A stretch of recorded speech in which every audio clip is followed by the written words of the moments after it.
research, ang pinaka-epektibo na paagi to get rid of the crisis is to talk about the crisis, to promote awareness, to increase awareness in order to increase competence, how to handle it. Mas maayo gyud po siguro nga hisgutan day.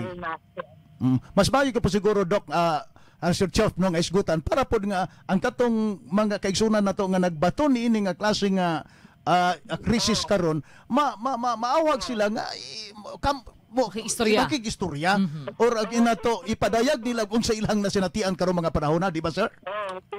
Tinood, exactly. So that's necessary. Let's start the conversation. Let's talk about it.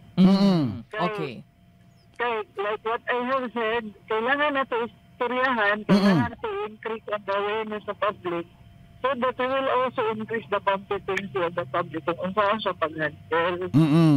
I see. Isa ba sa inundan nga nung ga-increase ang suicide? Wala idea ang community, wala idea ang mga taon saan pag-handle sa taong nanay suicidal behavior or suicidal tendencies. Yes, sir. But this is ignorant, increase the conflict. Tinuod na, masamot na hinuon nga masamot na hinuon nga ma-stress tong usa ka particular nga individual nga nagbato ning ining klase nga crisis. Imbis unta to makatabang ta. Oo, daghan ba nag-encounter na cases nga moingon ang yes, sir. nga mas mo na dito tinulhan. Tanaw